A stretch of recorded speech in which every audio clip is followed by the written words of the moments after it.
Yeah. So very good afternoon and very good evening to all of you students. Sorry for being little late. I had to finish my 3 to 4 class and come for this. So there was some technical issue in between. That's why I'm late. So before moving on to the session, I would like to launch a poll to check the class status. Please let me know if I'm visible and audible. Please let me know if I'm visible and audible or not.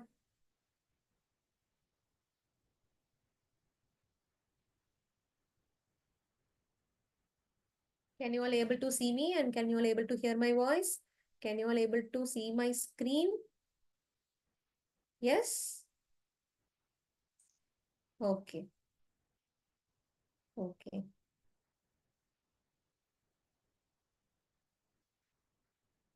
Okay. Fine. So without wasting much time, let's go ahead with the class. Okay. So we are discussing the haloalkanes and haloarenes.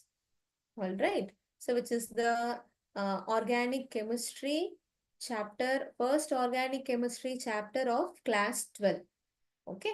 So in your class 11, there were, you might have come across with the two organic chemistry chapters. One is some basic concepts of chemistry and the other one is hydrocarbons. Some basic concepts of organic chemistry and the hydrocarbon. And this is the continuation, I can say. Okay. So in the class 12, this is the first topic, but this is the continuation of your class 11 organic only. Okay. And the name of the lesson is haloalkanes and haloarenes. So we have completed 2 lectures on this lesson already. Okay. So in that, in the first lecture, I have discussed some classification, nomenclature and carbon halogen bond nature. And in the second class, I have discussed the preparations of haloalkanes and haloarenes. Okay. If you did not attend, if any of you did not attend those 2 classes, you can go to the YouTube and type Avanti Live 2. Okay, you can type Avanti Live 2. So you can go to that channel and you can see the recorded lectures over there. Okay, so you can go through the lectures and you can take the notes of the those 2 sessions of haloalkanes and haloarenes. All right. So now today is the third session of this lesson in which we are going to discuss the properties of haloalkanes and haloarenes. All right, shall I go ahead? You want to ask me anything or do you have any doubts? Students who have attended the lecture, do you have any doubts from the previous 2 sessions? Shall I go ahead with the properties? Say yes or no. Say yes or no in the chat box.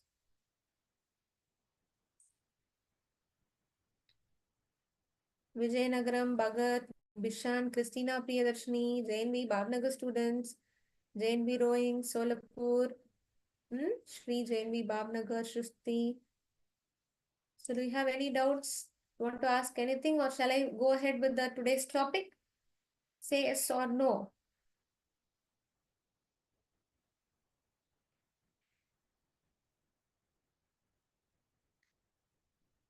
Yes. Okay, students. So coming to the properties, so we have 2 properties. One is called as physical properties and the other one is called as chemical properties. Okay. So in physical properties, we will deal with the appearance, solubility, boiling point, melting point, mass, density. Regarding those things, we will discuss. And in the chemical properties, we will discuss all the chemical reactions of haloalkanes and haloarenes. Okay. And after completing the chemical properties, I will give you some ideas about the stereochemical aspects of SN2 reaction. Okay, in chemical properties of haloalkane, today we will try to cover the SN2 reaction. I will tell you what is SN2 and the stereochemical aspects of SN2 I will discuss today if time permits. Okay, now let me go ahead with the first topic, which is physical properties of haloalkanes and haloarenes. So the first physical property that we are going to discuss is the color and physical state. the color and the physical state. If you look into the haloalkanes or alkyl halides, the pure alkyl halides are colorless. The pure alkyl halides are colorless in nature. But the bromides and iodides, if you take, they develop color when they are exposed to light. So we have 4 halogens, right? Fluorine, chlorine, bromine, and iodine. So among those 4 halogens containing system, the bromides and iodide containing alkyl halides, they produce or they develop the color when they are exposed to light. Okay, for example, if I take ethyl iodide, so this compound is colorless. But when this compound is exposed to sunlight, they will produce a color, and the color of this ethyl iodide is yellow. Okay, so it is getting converted from colorless nature to yellow color. Okay, so the initial chlorides, bromides, and chlorofluoromethanes are gas, whereas the higher members are liquids and solids. So what is meant by initial chloride? Initial chloride bromide means the chlorides and bromides which have very less number of carbon atom. Okay, the less number of carbon atom containing chlorides are gases, and the more number of carbon containing species are usually liquids. And if the number of carbon exceeds more than 25, they are all called as a solid component. This is a physical state.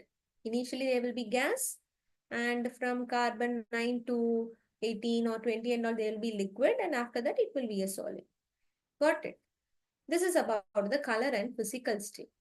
Then the second physical property is called as boiling point. So the boiling point of chlorides, bromides, and iodides are considerably higher than those of hydrocarbon of comparable molecular mass. Why they are saying like this? Suppose, let me take some examples so that you can understand.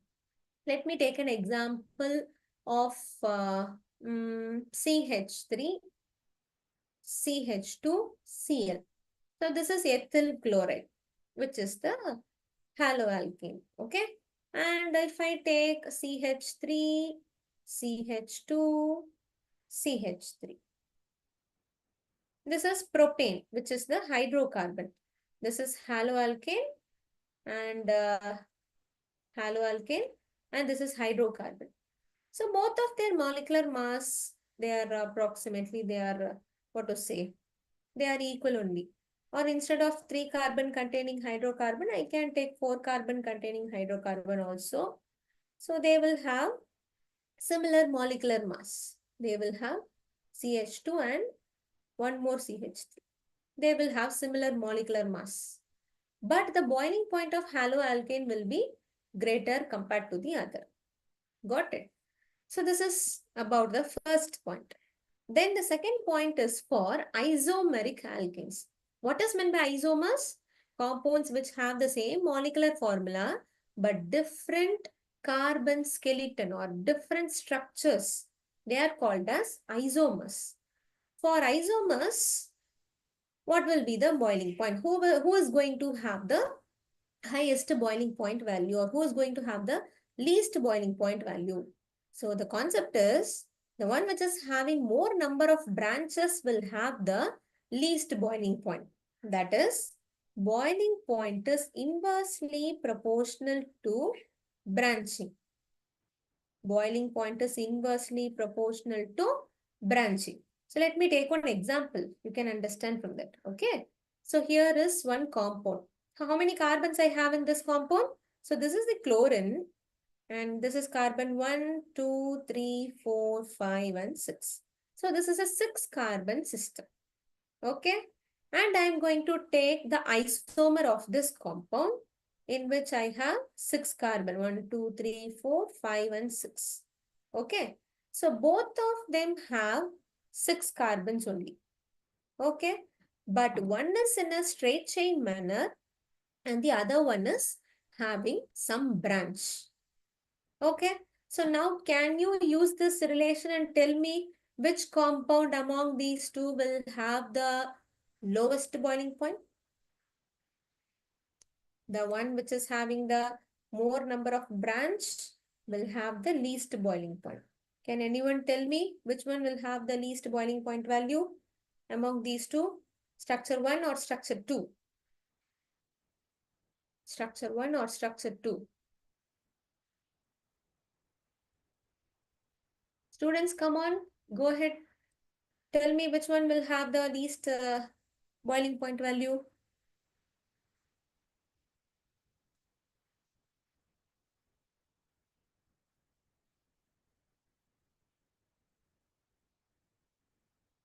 I'm waiting for your answer. Yeah, very good, Bishan. It is structure number 2, right? So structure 2 is having more branches. So it will have the least low boiling point value. Got it? So for the compounds which have the same molecular mass or for isomers, the boiling point is inversely proportional to branching. Okay? So now coming to the next point, third point. The order of boiling point for compounds having same alkyl group. So what is meant by same alkyl group? The R group. Alkyl group is called as R group. Methyl, ethyl, propyl, isopropyl, okay, butyl, secondary butyl we are using now. So those are called as alkyl groups. If the alkyl group is same, but if the halogen is different, then what will be the order? Here is the order.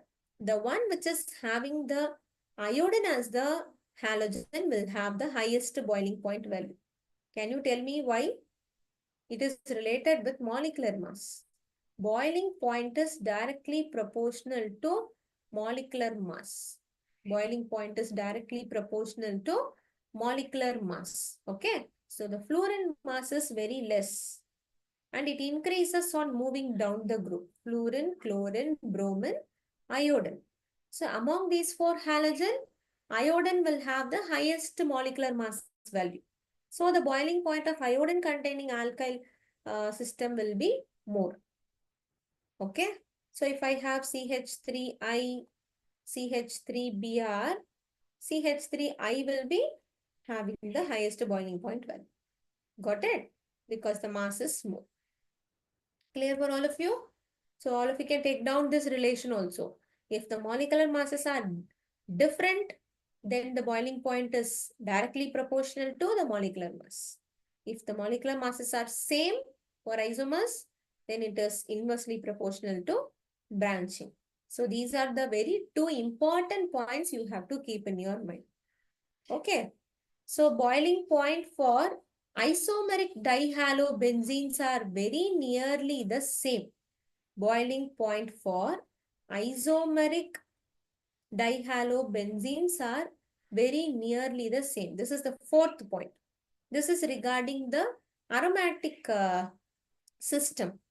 So if I have two halogen attached to benzene ring in ortho position, adjacent position, it is ortho. If it is alternate, it is meta. If they are present opposite to each other, then it is called as para. Now you see the boiling point. The boiling point of ortho is 453 and for meta it is 446 and for para it is 448. So all of them have the same formula and same molecular mass and the boiling point is also nearly the same. Got it? But there will be some changes in the melting point of these three compounds. So that I will discuss in the next slide. So do you have any doubts till now? From the color and physical state and from the boiling point property? Students, is everything clear up to this? Is everything clear up to this? Do you have any doubts from the first two physical property that we have discussed? Say yes or no fast. We will proceed to the third property.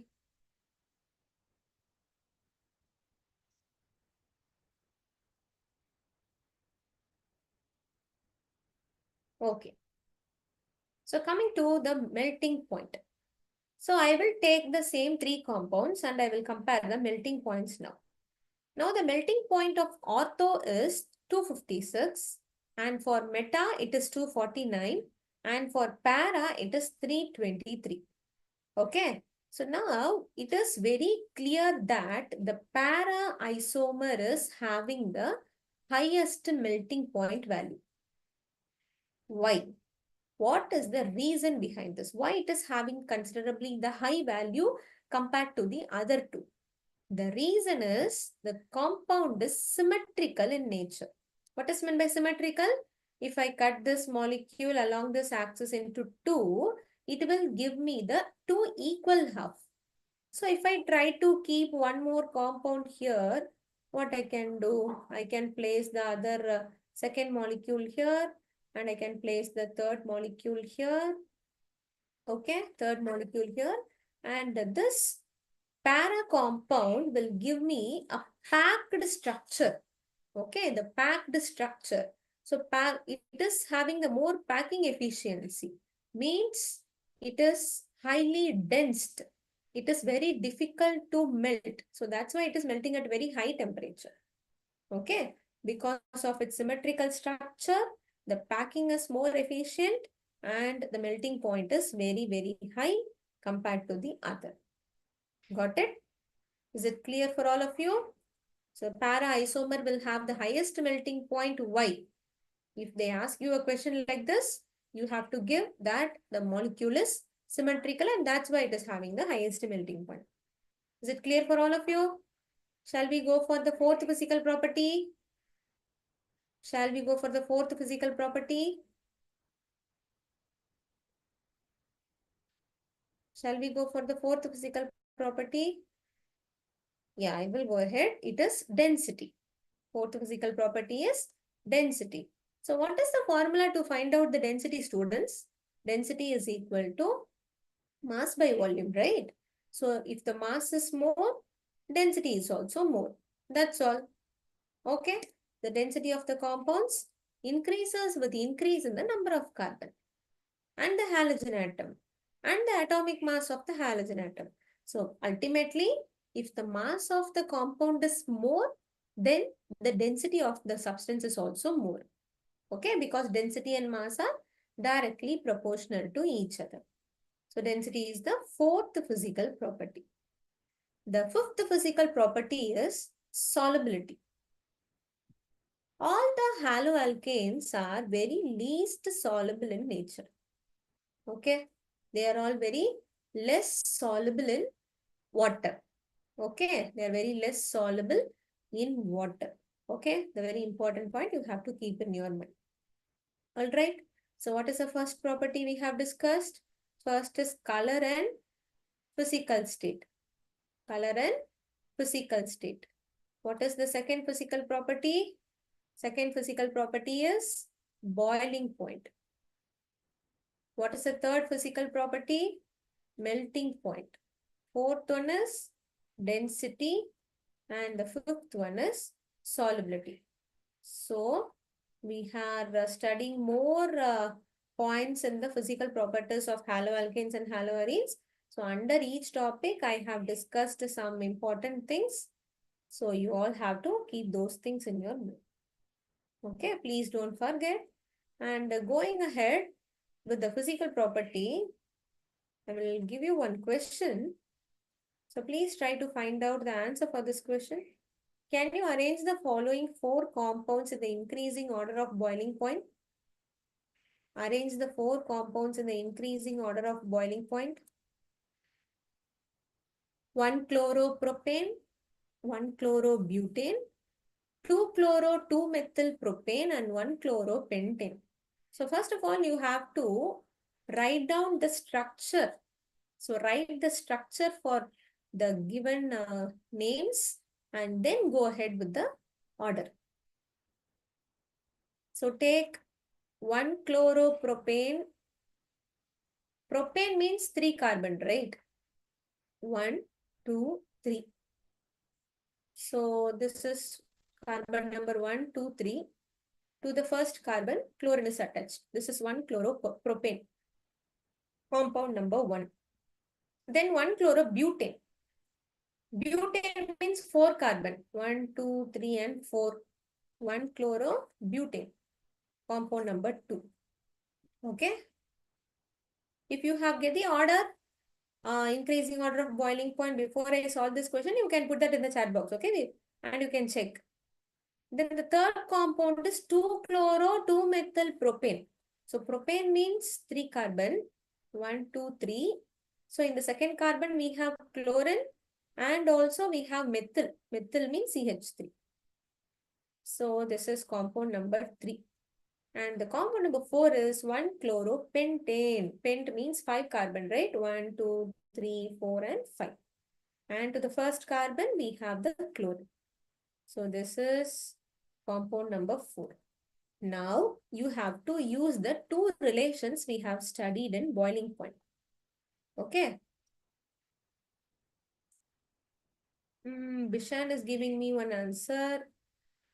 Okay. Okay. Yes, Bishan. Let's check. Good. So what are the two relations I gave you? One is boiling point directly proportional to molecular mass. And the second relation is boiling point inversely proportional to branching. Okay. First, you have to check the first point. Okay, go for this. The first relation you have to use if the molecular masses are different. First of all, you need to check this point. Then only you have to go for the second point. The second relation, if you have to use if the molecular masses are same. Okay. So go ahead with this. So in which case the molecular mass is more? For that, you have to check the number of carbons. Because in all the cases, we have the halogen as chlorine. Okay, so that is not going to affect. Only the number of carbons affect the boiling point now. So in the fourth compound, we have 5 carbon. So in that case, the molecular mass will be more. Okay, so compound 4 will have the highest molecular mass. Then we have to check for the next one. So now the 4 carbon containing system is compound 2 and 3. In both the cases, we have 4 carbon. Here also we have 4 carbon. And here also we have 4 carbon. In the straight chain, I have 3 and here I have the 4th carbon. Okay, this is carbon number 4. But if the carbon numbers are same, then the molecular mass will be same. So I cannot use this first relation to find out the correct answer between these two. Then in that case, I have to go for the second relation. So what is this? Boiling point inversely proportional to branching. The one which is having the least branch will have the highest boiling point. That is compound number 2. Compound number 2 will have the highest boiling point compared to compound 3. Okay. Then at last, compound 1. So this is the increasing order of boiling point. So 1 and 4 remain same. Only there is the change in compound 2 and 3. Okay. This is the increasing order of boiling point. Can you all able to understand? Do you have any doubt from this?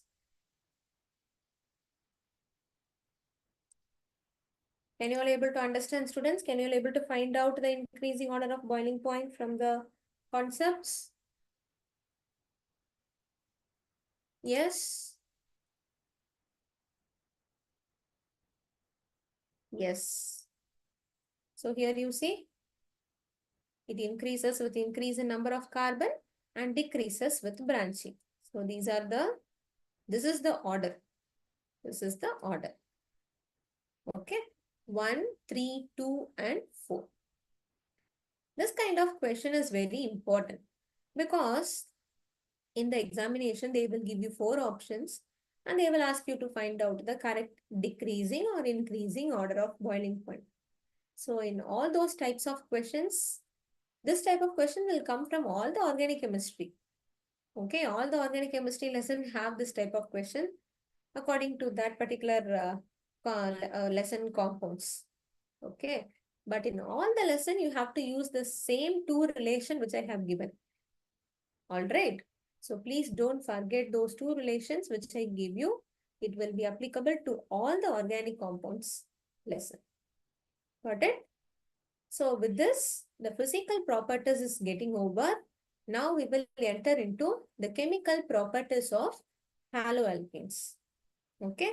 So mainly today we will try to concentrate on the SN2 reaction in the chemical property. So basically the reactions, the chemical reactions of haloalkanes can be divided into the following category. There are three categories.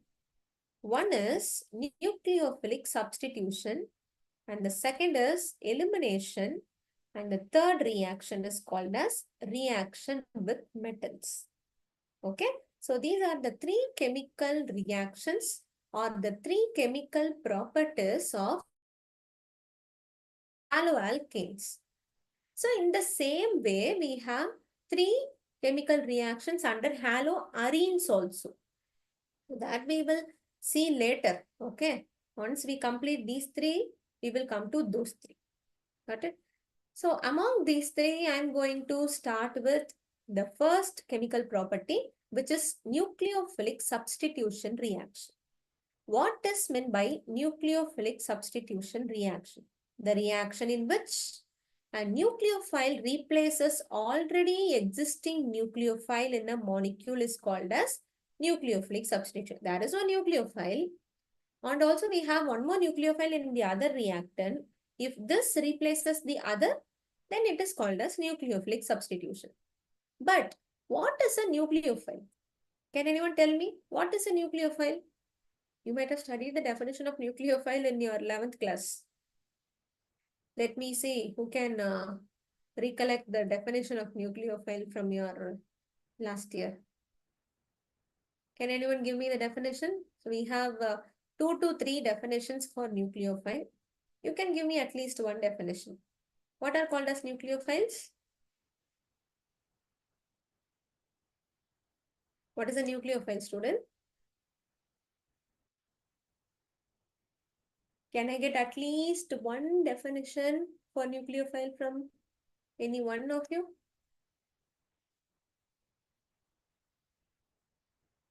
Not even a single student, remember? Substance that donates the electron. Okay, very good, Bhagat. Any other definition? Any other definition anybody wants to try? What are nucleophile?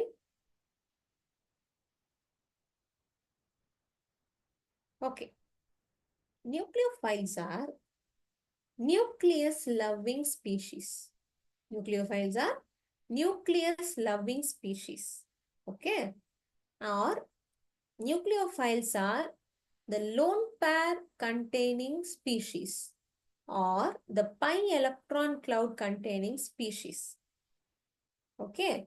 And more appropriately, the very most important definition for nucleophile is it is an electron-rich species.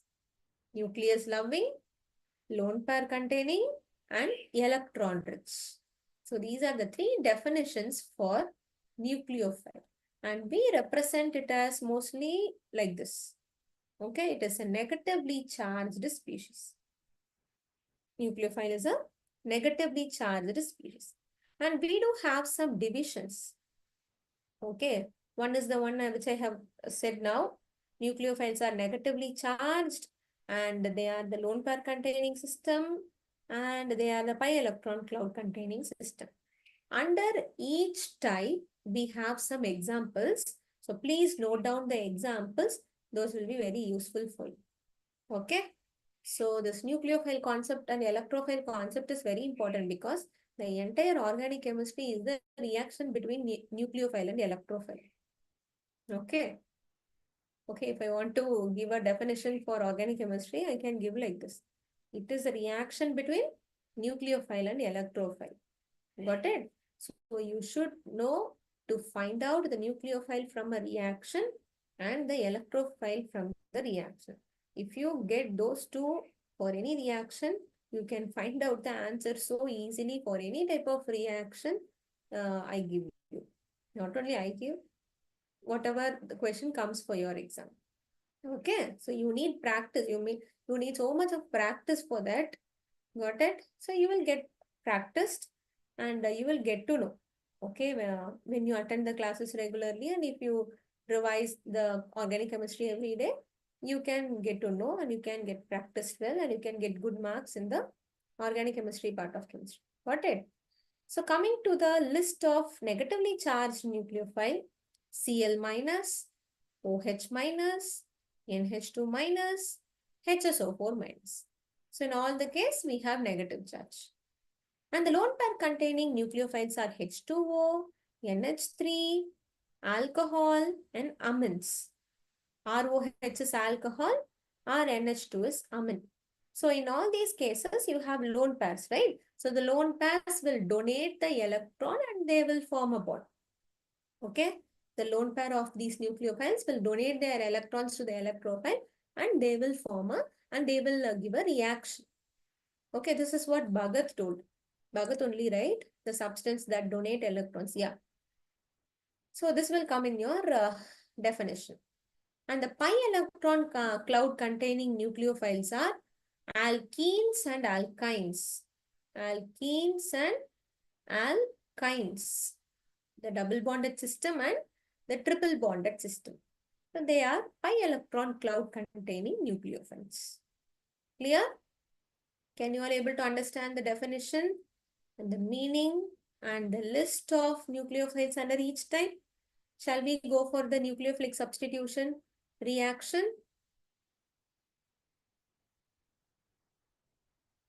Shall I go for the general reaction of this nucleophilic substitution? Do you want to ask anything? Everything is clear for all? Okay.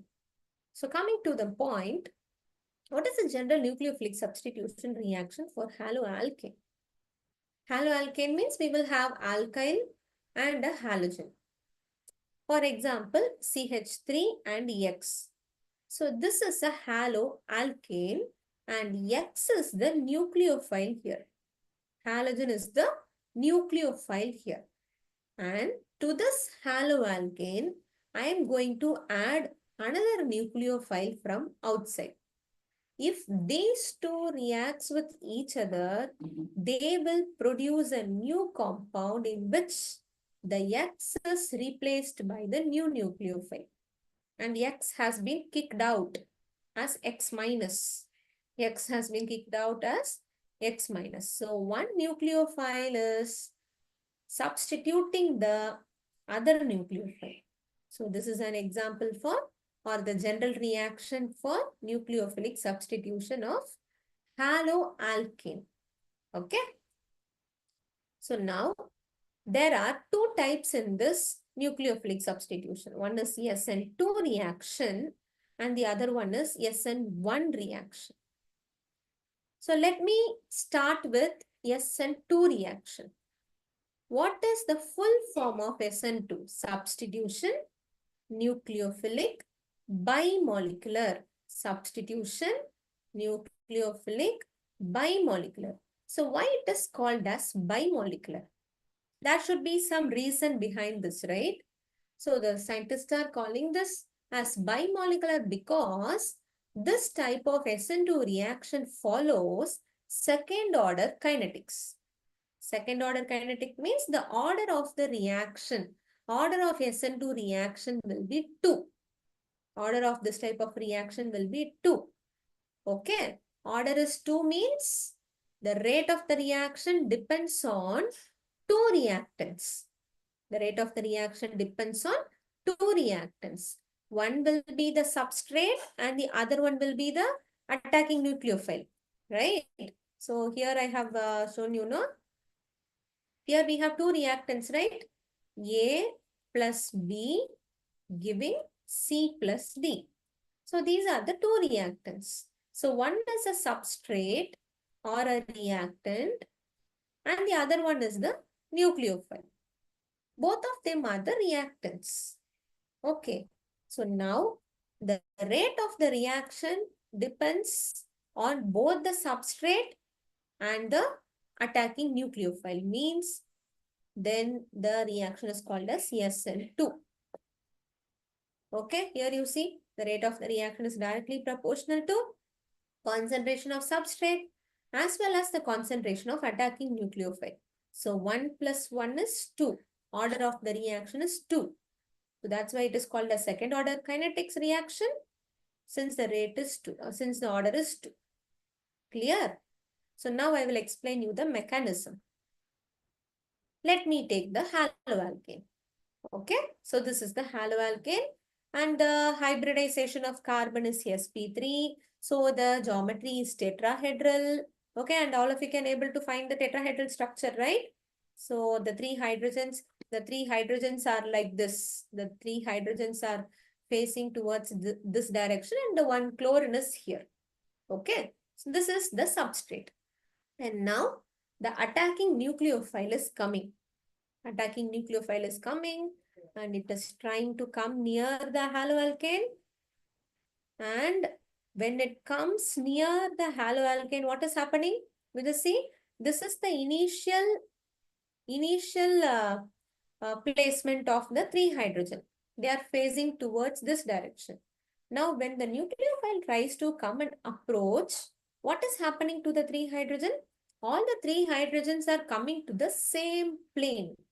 All the three hydrogens are coming to the same plane. They are not like this. They are on the same plane. They are present in this XY plane. Okay. And the new attacking nucleophile will try to form the bond with the carbon and the chlorine bond with the carbon will try to be broken down. Okay, the carbon chlorine bond will get broken down one side and the carbon nucleophile bond will form in the other side. Okay, and this state is called as pentavalent transition state. The state is called as pentavalent transition state because carbon has 5 bonds in this state, right? So it has, you see, 1, 2, 3, 4, 5. Carbon cannot have 5 bonds because its valency is only 4. It can have only 4 bonds. But in this transition state, it is having 5. It is actually not possible. It will be converted to 4. Okay, it is not possible. It will be present for few seconds. That's why we are calling this as transition state. And the chlorine is the leaving group here and it will leave immediately. Chlorine will leave taking the electrons from the carbon-chlorine bond and it will leave. Carbon has left, okay, sorry, chlorine has left this carbon. Okay. Now, once the chlorine leaves from the carbon, the 3 hydrogens which is there on the plane, now they will try to point towards that side. I will show you. You see here, all the 3 hydrogens are facing towards the other opposite direction. Okay, I can say that the configuration has got inverted. Okay, inversion of configuration takes place. Initially, the halogen which is a nucleophile was in right hand side. Now the new nucleophile which has added is on the left hand side. Okay, so the configuration has inverted from this to that. Got it? Now the chlorine has left. Chlorine has left. Clear for all of you? So let me give you the key points of SN2. This is the initial reactant. Nucleophile is coming and it is attacking the carbon from the back side because this side, in the front side, we have chlorine, right? So it cannot come in the same direction where the chlorine is. It has to come from the opposite direction only. So it will come from the other backward direction and it will try to form the bond. Okay, and we have a pentavalent transition state. And after few seconds, the chlorine will leave us Cl minus ion. And now the new carbon nucleophile bond has formed. Okay, and all these happens in a single step. So SN2 reaction is a single step reaction. Okay, this may look like 2 step. Since we have 2 arrows, Since I have represented this with two arrows, you can think that it is a two-step reaction, but no. So just for our understanding, I have written like this. But it is all these things happens only in a single step reaction. Got it? And in this step, we have both haloalkane as well as the nucleophile. So the concentration, the rate of the reaction depends on both the concentration. Okay. So it is second order kinetics since the concentration of both the reactant is involved. And also we have the formation of pentavalent transition state here. And at last, the configuration is inverted. Initially, we have chlorine in the right side. Now the new nucleophile is in the left side. So inversion of configuration takes place. Got it? So these are the very important points you have to keep in your mind regarding SN2. Now I have one more relation, which is order of reactivity inversely proportional to steric hindrance. Steric hindrance means crowdedness. What is meant by steric hindrance? Crowdedness. If the crowd is more, then the reactivity will be less. That is inversely proportional, right? If the crowd is more, then the reactivity will be less.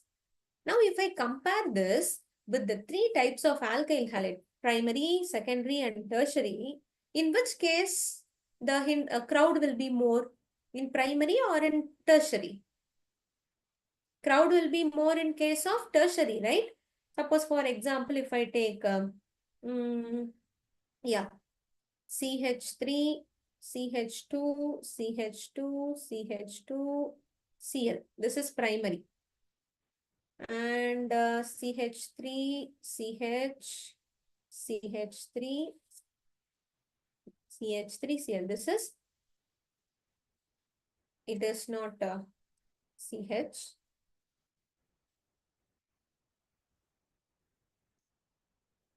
Listen.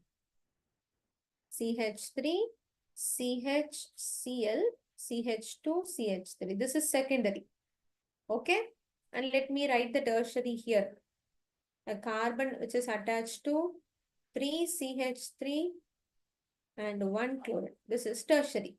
CH2Cl means primary. CHCl means secondary. CCl means tertiary. Among these three, tertiary is more crowded, right? So here you see, we have three CH3 groups very near to the carbon, tertiary carbon. But in case of secondary, we have only two carbons near to the chlorine containing carbon. But in case of primary, we have only one carbon adjacent to chlorine. So the crowd is more in case of tertiary. Steric hindrance is more in case of tertiary. So its reactivity will be very less.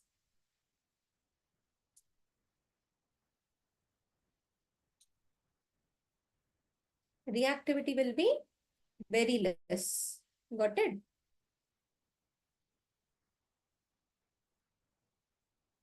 JNV Bhavnagar students, why do you get this doubt now?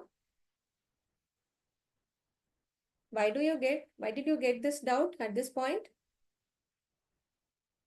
May I know the reason?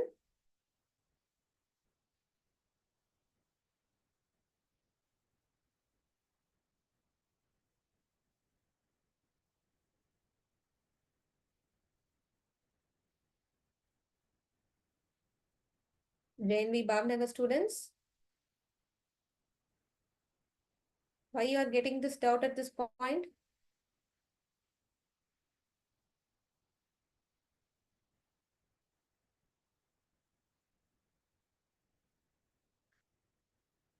Okay, others, please listen. Tertiary is having more crowd and the reactivity will be very less for tertiary. Got it? This is all about the key points of SN2. Do you have any doubts from SN2? Other students, do you have any doubts from SN2? So please note down all the points which I have said under SN2. Okay. So the full form of SN2 and the rate of reaction and the it is a single step reaction. Okay. and there is a formation of pentavalent state. Inversion of configuration takes place. The order of reactivity of alkyl halide is primary greater than secondary greater than tertiary. Okay.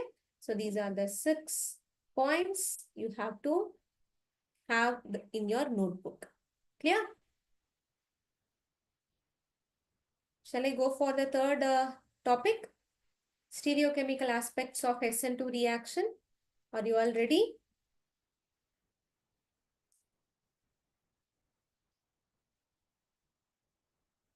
Yes. Stereochemical aspects of SN2 reaction. So first of all, we are going to learn a new term, which is optical activity. So to understand the optical activity concept, I will start with a light. Okay, ordinary light. Ordinary light will give the light in all directions, right? And if I try to pass this light to a nickel prism, the ordinary light will be converted to a plane polarized light. Plane polarized light will give light only in one direction. Okay, ordinary light will give the light in all direction. Plane polarized light will give the light only in one direction. Okay, so you know this, right? The electromagnetic spectrum. So the light will pass only in one direction. And if this plane polarized light is passed through a solution, if it is passed through a solution, it may have two different types of case. One is the plane polarized light can still remain same like this in the first case. And in case 2, it may rotate the plane polarized light into two directions. One is towards clockwise, another one is towards anti-clockwise. So the first is rotating towards clockwise, right?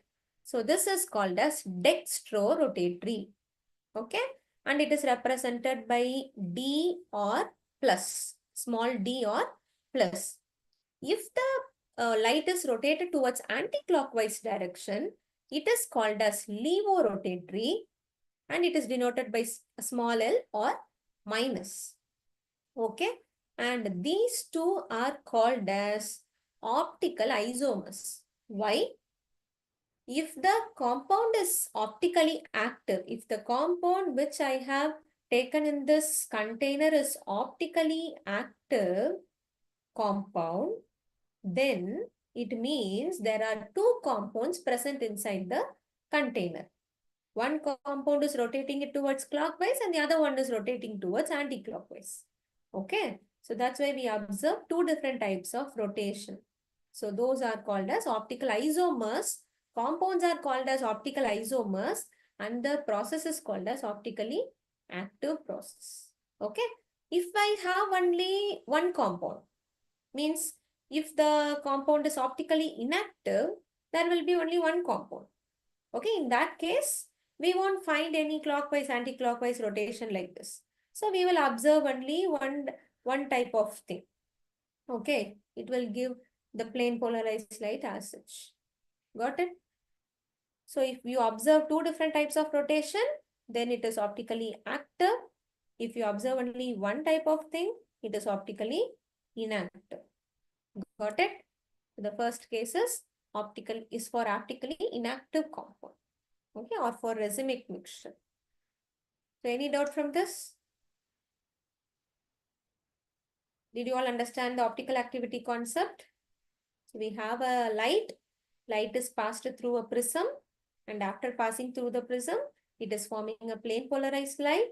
And if the compound is optically active, the plane polarized light will be rotated in two different directions. If it is optically inactive, there is no rotation observed. Okay, this is all about optical activity. Then the second term in stereochemical aspect is asymmetry and chirality. Asymmetry and chirality. So, shall I do this today or tomorrow? We will do this tomorrow, okay? So, today we have studied the physical properties, chemical properties, and in the chemical property, we are discussing the SN2 reaction. And in that SN2, The stereochemical aspects are getting discussed here. So we have many stereochemical aspects. The first is optical activity, and that is done today. So from the next stereochemical aspects onwards, we will discuss in the next class. Okay. So before ending up the class, I have launched a poll. You guys can give your feedback in the poll which I have launched, and then you can leave the class. Okay. Thank you so much for attending the lecture. Meet you all in the next session. Take care. Bye-bye.